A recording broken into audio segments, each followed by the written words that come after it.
Para sa dugang mga balita sa Bacolod City, kapila ka lugar sa Western Visayas, manging kauputa si Eileen Pedreso. Lynn? Madamo nga salamat, Jert.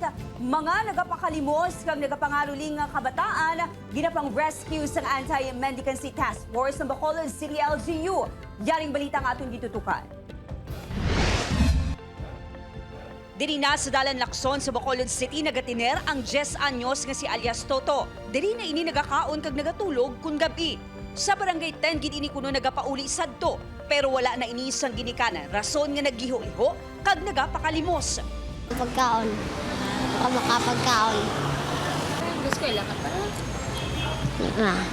Si Boy naman sa edad nga 8 anyos, imbis nga mag-eskwela, nagapangayo-kayo para makabulig sa pamilya.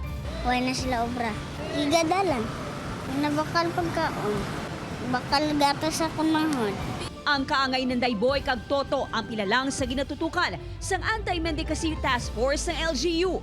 Nagalibot subong ang rescue teams agud magpangsikop sa mga kabataan kag mabalik sa ila mga ginikanan. Daw kapalapit si Christmas, damo kabataan nga ra sa dalan because syempre nagapangaruling. So hindi tama na tod sila maibitar nga i-do away nga hindi pagtagaan attention because nga hazardous man kag risky man na sa ila. Ginpang rescue man ang kabataan nga nagapangaruli kag nagapangalimos sa pampubliko nga mga lugar.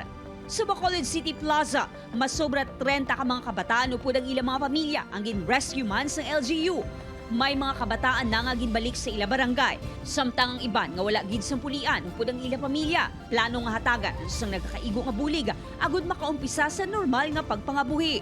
Ang isa ka bata kung nagdako sa street and ang iya family is ara man da sa street, hindi ta na sila din dali-dali bala ma-pull out. Although they have their home, may balay man sila kada respective barangays, pero kay much of it daw amo na nang ilang way of living. Ginatagaan taman sila sang training, orientation, livelihood assistance. Ginapanumdom sang DSSD sa mga luyag magbulig nga imbis kwarta, mas maayo nga pagkaon na lang ang ihatag sa ila.